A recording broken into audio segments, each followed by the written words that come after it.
So today we are talking about the tricky topic of how to negotiate divorced parents within your wedding party. And I'm joined by an expert in this area, Alexandra Tarr, who is a qualified relationship coach and therapist who specializes particularly in the pre-wedding space. So welcome, Alexandra. Thank you so much, Alison. I'm really delighted to be here and honored to be chatting with you today. So I'm going to dive in straight away with a really important one. What is the one biggest piece of advice you'd give couples planning a wedding with divorced parents?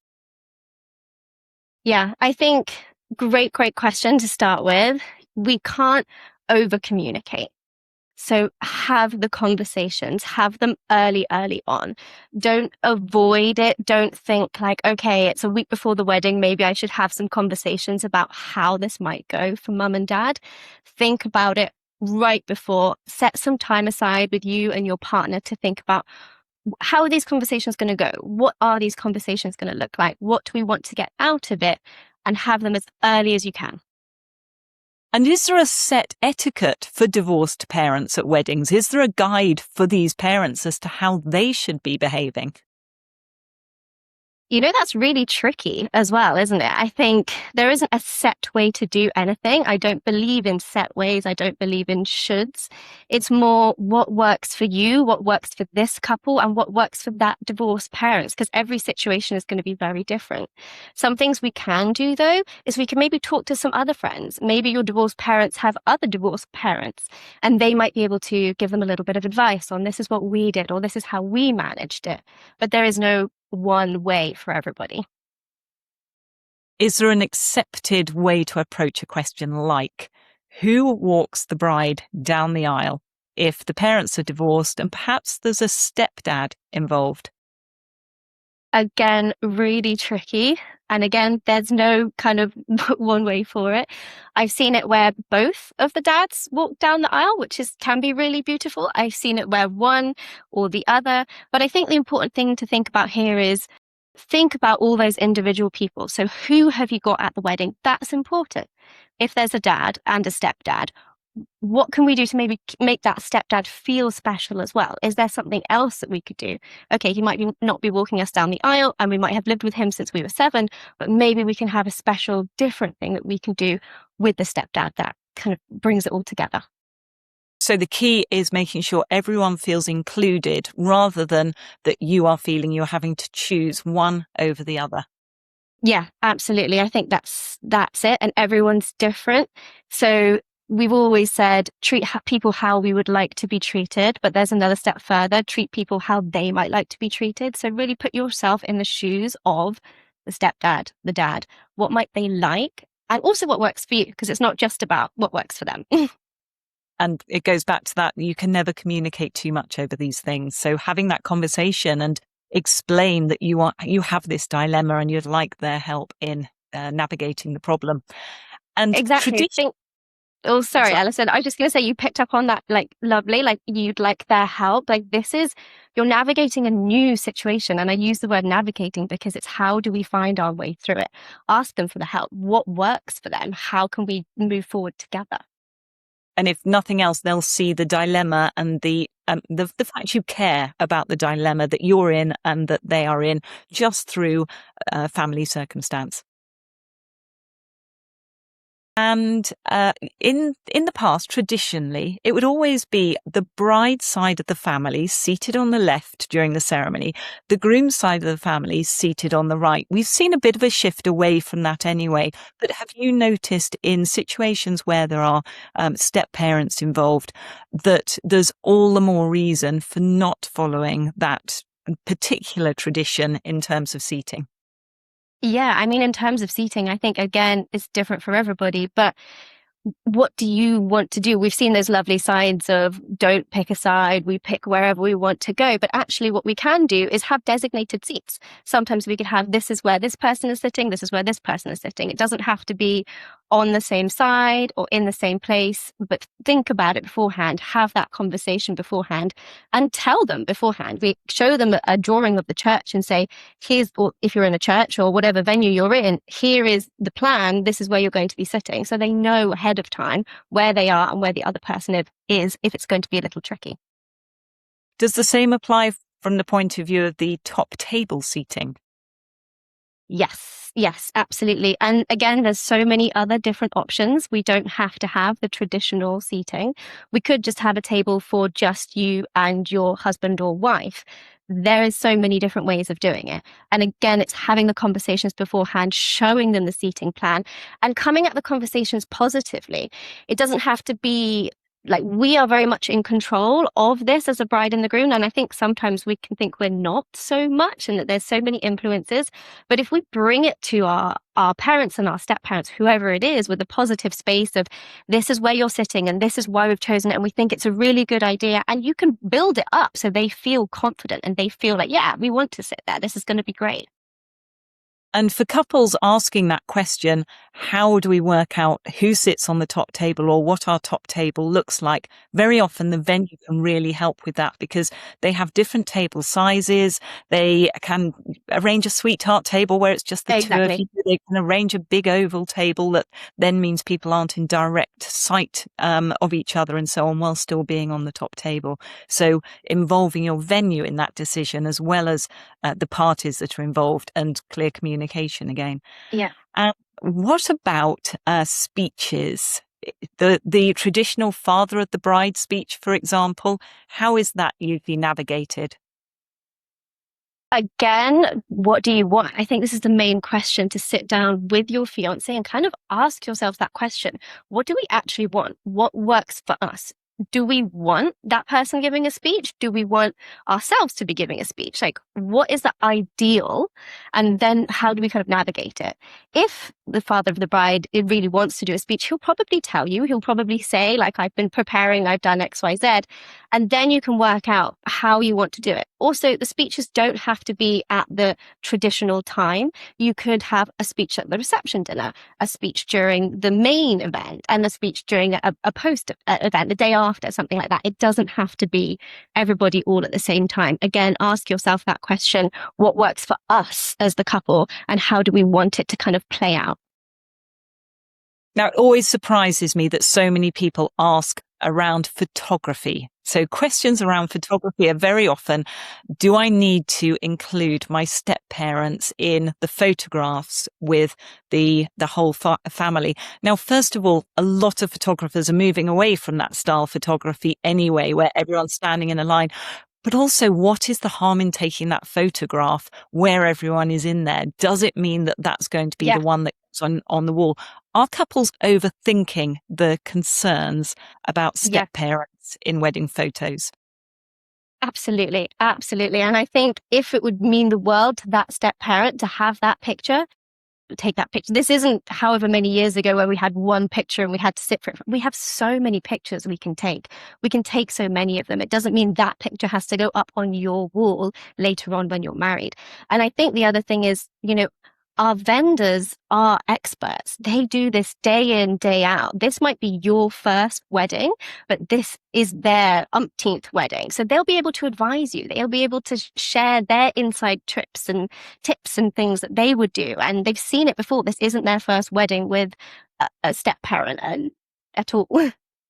So other than your wedding planner, who obviously you're going to have had these conversations with if you have a wedding planner for your wedding, who else should you be talking to within that supplier network to help you navigate or make sure that on the day everything goes smoothly in terms of step parents or divorced parents at weddings? I mean, depends on who your suppliers are. Absolutely, photographer. We've talked on the photographer point of view. Your venue is possibly a good person to speak with. They might have particular ideas of different rooms and things. And just who are your suppliers? It might be relevant, it might not be relevant. Maybe your mum was really heavily involved in the florals, and actually ask them about that a little bit as well. You'll kind of get a gauge when you talk to your vendors on if this is something that they can help you with, if this is something that they can't help you with, and ask those direct questions. hey, this is what we're doing. Can you help us in any way with this particular thing? And I kind of also want to add, not to leave it to just talking to your vendors as well. Talk to who's in your bridal party, who's in your groom's party. Talk to your support network. I talk a lot about support network. What is in your support network? Who is in your support network? Is it the sister? Because your sister, once you're getting married on that day, you're not going to be paying any attention to where stepmom is or what's going on. You're going to be enjoying your day. You're going to be really having the best time in your day. So talk to those other people in your support network, who are around you that can help. For couples that are concerned that a step parent might be disruptive, or that previous arguments between a divorced couple might come into the wedding because this is the first time they've seen each other for a long time, or ever, perhaps in the case of step parents coming together, how do they navigate that? Is this where the bridal party can play a key role? Yeah. Absolutely. This is where having those conversations with the bridal party or the support network is absolutely key, because you can ask them to be on their guard, watching out. And if something happens, they can handle that for you. Have someone that you really trust, and also have somebody that your step parents or your mum and dad, whoever it is that's in a conflict, have someone that they trust. So maybe it's your older brother. They trust him. They'll listen to him. They can help with the situation.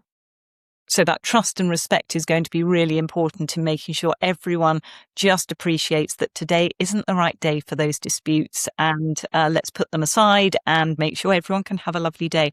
Really important on the wedding day that it's not the couple that are getting pulled into that. Yeah, absolutely not you. That's the last thing you want. And I know as a couple, we're holding that a lot of the time. We're thinking about lots of people. We might be people pleasing and trying to make sure everyone's okay. But where you can give over some of that to the people around you that can really support you. This is a whole day. This is a family event, and sometimes multiple days, right? So lean on your support system. In families where the relationship really is very difficult and tense still, and one of the parents has said they won't attend if their ex-partner is present, how should a couple navigate that? I mean, honestly, that it's really sad if that when we're in that situation, and my heart really goes out to you if that's where you are. At that point, what can we do? Ultimately, we're not in control of other people, so you can't control your parents, your step parents, whoever it is. You can't force them to do something that they don't want to do. There are a number of ways around that. You could have different events. You could have one come to one come to the other. Obviously, there's a cost involved in that, but it could be smaller things. But ultimately, there's a piece of like, how do we make sure that kind of we're okay and not have this influence on us from them? Like, this is our day, and how do we keep it to our day without too much of that coming in from the other people? If that is happening, my heart does go out to you, and hopefully you can find, there's always something that we can find. There's always some kind of, maybe it's this way, or maybe it's the day after, or a big celebration at another time. Some other kind of way. And communicating, presumably, to understand the reason that they have set that ultimatum. Is it that they are trying to show how important it is that the other person isn't there? Is it that they feel that your loyalty is split? Just understanding what it is that sits behind it. Are they trying to control the narrative on the day, and it is overspilling, and meaning they might miss out themselves, which is a real shame if that's the case. And I think you kind of said it really well there. They might miss out themselves. So it is in that communicate. How can you have those conversations well in advance so that everybody feels comfortable and they know what's going to happen? So let's rewind to the very early stages of wedding planning. Those first venue visits, the menu tastings, the cake tastings, the dress fittings. For those couples with divorced parents and step parents involved, do they do it all twice? Do they do it on their own? Do they do it with one set of parents and not the other? How should they navigate that? Again, navigate is a great word. It's different for everybody. You can do it all twice if you want to. Budget wise, that might change things up. But I would have the conversations ahead of time again as to what's important for us to go to. Is it really important that every single member goes to every single piece of it? Or is it, can we build it up in a special way and say, hey, mum, I really want you to come to the dress fittings with me, dress fittings, and be that the special thing she does, and then have the special thing that dad does. So it's about finding a way that kind of works for the family as a whole. It doesn't mean we have to do it double. It doesn't mean we have to do one and ignore the other. Understand who's there, what they want, and also what you want. Do you want them to come to all of these visits with you? And traditionally, the bride's father paid for the wedding. We've seen a big shift away from that anyway, but for those families following that tradition, how does that work when there is a stepdad now involved, or perhaps the parents are divorced and so dad is just less involved in the entire process? Well, when it comes to money, it's one of the really tricky things. And I think there is no traditional anymore. We've seen a complete shift in actually lots of couples are paying for it, majority themselves as well. I think the thing that we need to think about when it comes to money is there an expectation put on top of that finance? So if dad pays for something and says, I'm paying for the wedding, but I don't want your mum to come, then that's when we're in a tricky point. So it's having those conversations up front of what does it mean you're paying for this? If you're paying for something, are you gifting the money, or do you expect something from that? And then navigating those tricky conversations, because again, there isn't one kind of traditional or normal anymore. It's what works for you. And obviously weddings are a huge finance, and it is a little bit of a navigation around how do we move through this. And actually finding the right point there for a particular parent or step parent to contribute financially can be a really good way of personalizing their involvement. So, for example, asking if one of them, it's particularly important that you have a live band, for example, and it's going to be a big investment. And therefore you would like the stepdad who took you to the first gig you went to contribute towards the band, for example, and for your dad your biological dad who perhaps is walking you up the aisle to be the one that's paying for the wedding dress or the bridesmaid's outfit. So finding that sort of personalized way of making their contribution to your life a big part of it, rather than them feeling just like a checkbook. Yeah, absolutely. Yeah. What's the biggest mistake couples make when planning a wedding with divorced parents, and how, importantly, can they avoid it? That is a great question. And I don't know if there's like a biggest mistake. There's so many little things. I think the thing is not to worry too much. Your wedding is one day. Your marriage is hopefully going to be for a lifetime. So I would almost think about try and like reframe our brain as to we're focusing so much on the wedding, and as soon as we get engaged there's this big amount of stress and there's so much pressure on us as to what's the wedding going to be like, how's it going to be. But if we can shift from focusing on the wedding, and this is now the marriage, you're now changing the family dynamic. Your partner now becomes your next of kin. They become your number one person. So you're kind of looking at it as, how do we set this up for our marriage long term? So your divorced parents are still going to be divorced in 10 years' time, and you're still going to be navigating childbirth, graduations, other things. So it's more like now is your opportunity as a couple to set the stage. This is how we as a couple want to move forward. This is how we are saying that we want to be. We're communicating up front. We're showing you how important you are, and we're setting the stage for our marriage, not necessarily the focus on the beautiful wedding that it is going to be.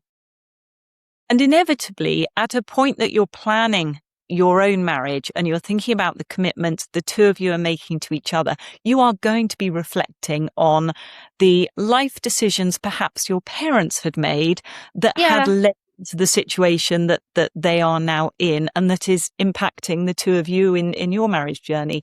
Have you found that it tends to be the children of divorced parents that are more likely to seek couples coaching before they get married than those where the parents are still happily married? Those very rare cases now of where the parents are still happily married.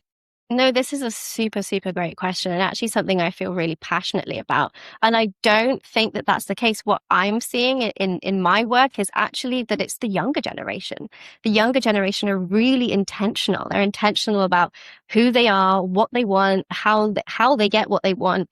They have language around things like boundaries, and they know more than we ever did, which of course makes sense because there's so much more out there in the world, but this younger generation that we're seeing coming through, they understand themselves, they understand their relationship, and they're much more keen to seek the support earlier on, or to look at it as a support, as a positive thing, and think about it as how do we positively set ourselves up for a really great future together. We want to have a fantastic relationship.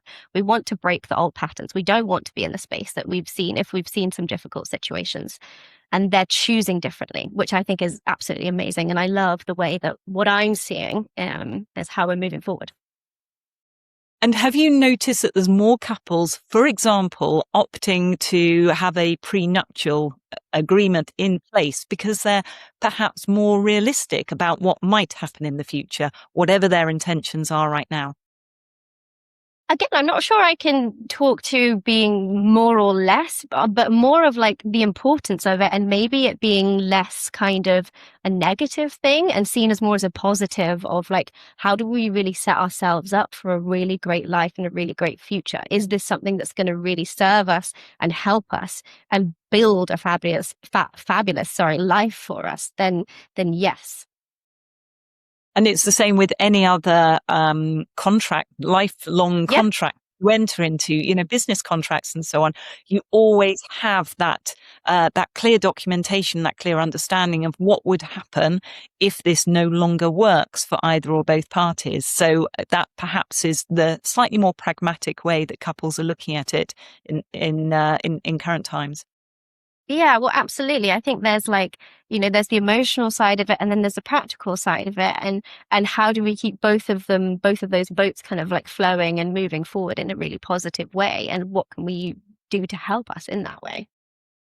And are there any stats that help us understand the number of couples that are impacted in their planning journey by divorced parents or other influences like this coming in and causing these added challenges to their wedding planning journey? Yeah.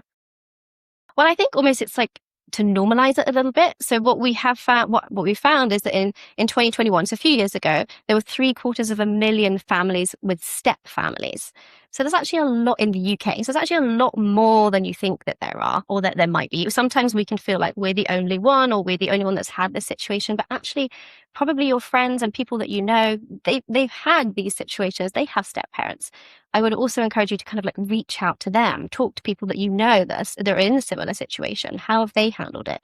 What's that been like for them? I think that's really good. Getting that peer support really, really helpful as well at a time like this. And any other top tips that you would like to share just to wrap this session up on Yeah. navigating those challenges of divorced parents and step parents at weddings?